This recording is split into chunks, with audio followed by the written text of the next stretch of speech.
Cette recette qui est vraiment très facile, hein. Il va nous falloir environ 3 cuisses de poulet. Alors vous pouvez mettre de l'ail dans cette recette. Moi je n'ai plus d'ail, c'est pour ça que je ne vais pas en utiliser, mais si vous avez de l'ail, mettez-en. Ensuite, 2 oignons, donc 2 oignons que j'ai émincés. Il nous faudra 2 carottes, alors là c'est 2 petites carottes que j'ai coupées comme ça en biseau. Ensuite il va nous falloir alors une cuillère à soupe de cumin, ça c'est au niveau des épices. Une cuillère à café de gingembre moulu. Nous avons également une cuillère à soupe de paprika. Le sel, le poivre, ça reste selon vos goûts. Il va nous falloir également une poignée de coriandre. Donc coriandre fraîche, vous pouvez prendre du persil là si vous voulez. Il nous faudra également un quart de cuillère à café de curcuma, donc très peu. Et au niveau de l'eau, je vais commencer moi avec 10 centilitres et je verrai après ce que j'aurai besoin. Et donc il nous faudra aussi un peu d'huile pour la cuisson. Donc là j'ai pris de l'huile d'olive. Alors très simple. Ici nous avons nos épices, je vais y verser l'eau. Alors je commence par 10 centilitres et s'il y a besoin d'en rajouter, on en rajoutera. Certainement qu'on va certainement. Je commence bien moi. Certainement qu'il va falloir en rajouter un petit peu donc, pendant la cuisson. Donc là, je mélange rapidement tous mes épices. Alors une fois que c'est fait, je viens verser ici toute ma marinade directement sur le poulet. Alors ce que je peux vous conseiller, c'est de faire ça la veille pour le lendemain. Le soir, vous préparez ça, comme ça le lendemain, vous rentrez du boulot, vous n'avez plus qu'à cuire. C'est tout facile. Alors une fois que c'est fait, ici, on va venir mélanger comme ceci. Alors idéalement, ça serait bien de laisser donc ce poulet mariner comme ça dans les épices pendant environ minimum 30 minutes. Si vous pouvez le faire la veille pour le lendemain, je le dis souvent, c'est toujours mieux. Alors j'ai mis donc ma grande casserole à chauffer. Donc là je verse l'huile d'olive. Et je vais tout de suite donc y déposer mes cuisses de poulet marinées. Alors, je vais petit à petit. On essaie de colorer côté peau hein, pour avoir une belle coloration. Alors là, on garde le jus de côté pour l'instant. On va faire rissoler donc cette viande tranquillement pendant quelques minutes. Alors, retournez les morceaux assez régulièrement et faites attention de ne pas cramer votre base. Hein. Donc là, une fois que j'ai bien mélangé, ça m'a pris environ 7 minutes. Donc sur un feu moyennement doux, je viens verser ici tout de suite les oignons. Alors les amis, vous me troublez, j'arrive plus à parler. Alors, on a mis oignons, carottes et là, on met la coriandre. Donc là, on va venir baisser la température juste légèrement et on va venir donc mélanger le tout. Et là, ça sent super bon, hein, la famille. Hein. Alors là, on va faire rissoler pendant 2-3 minutes comme ceci. Surtout attention au fond de la casserole, il ne faut pas que ça crame. Hein.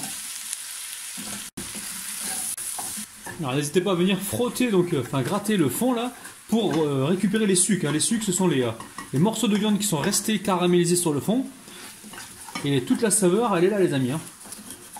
Alors, une fois que c'est fait, voilà.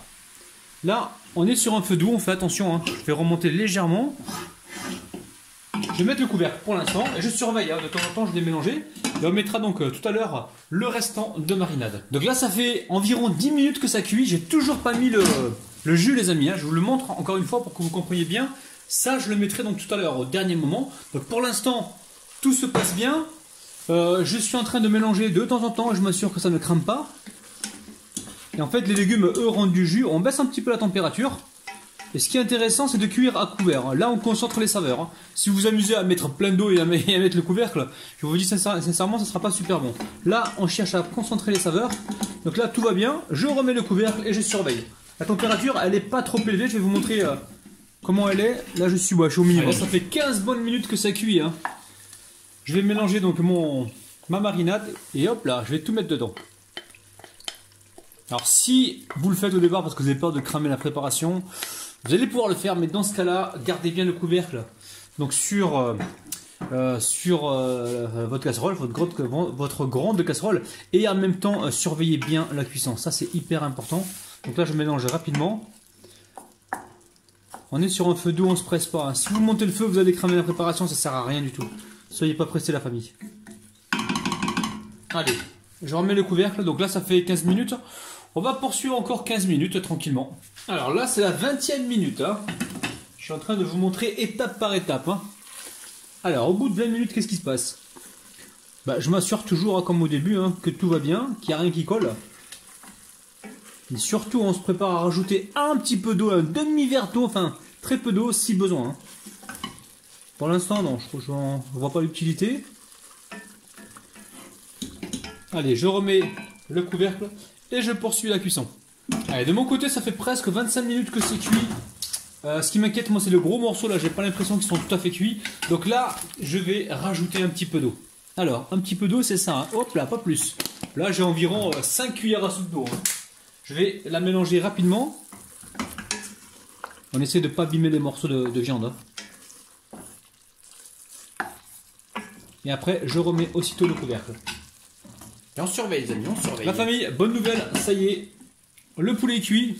Alors, j'éteins le feu et je déplace donc ma casserole, enfin mon fait-tout, sur le côté, le temps de passer à la suite de la recette. Alors, pour réaliser la pâte qui va enrober donc les choux-fleurs, il va nous falloir, très simple, 3 cuillères à soupe de farine. Elles sont là. 150 g de lait, ou 15 centilitres de lait, ou 150 ml de lait. Un œuf, une pincée de sel. Il va nous falloir également du poivre, donc une petite pincée également, et une cuillère à café de ras el hanout. Donc je ne sais pas si je l'ai dit, on a également 3 cuillères à soupe de farine, hein, donc juste là. Alors très simple, on met une pincée de sel donc directement sur l'œuf, ensuite le poivre, et nous allons mettre le lait. On commence par ça déjà, par le liquide, et on va mélanger.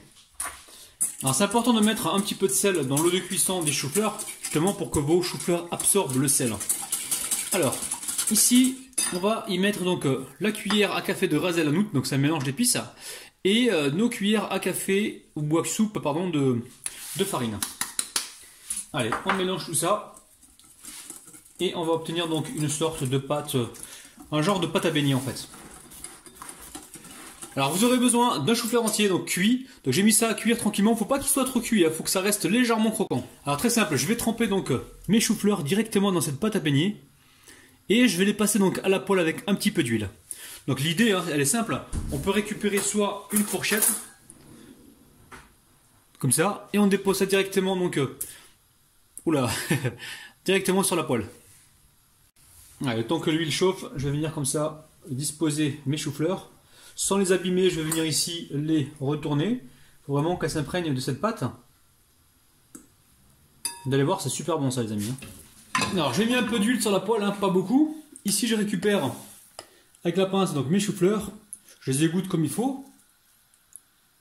Et je vais venir les poêler gentiment. Donc le feu il est moyen, il n'est pas trop fort. Hein.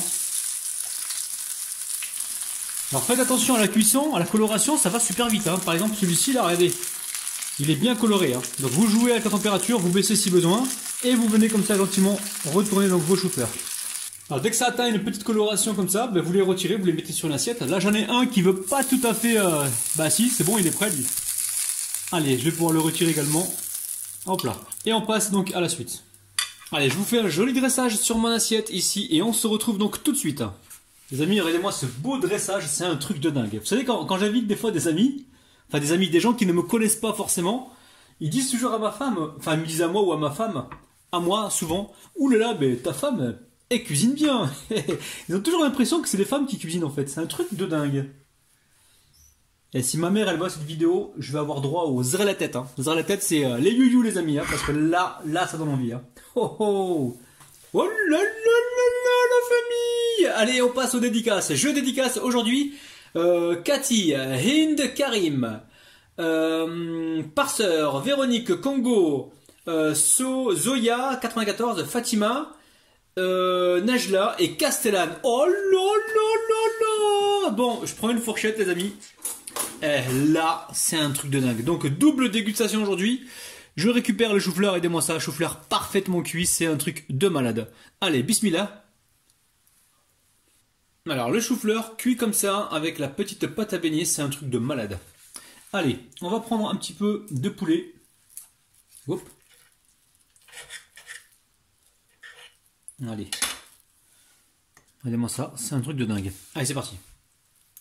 La famille, permettez-moi de vous dire, et vous le savez déjà, c'est extrêmement bon, c'est un truc de dingue, c'est à tester, il va vraiment falloir refaire cette recette. Vous avez vu, ça prend pas beaucoup de temps et en plus c'est délicieux.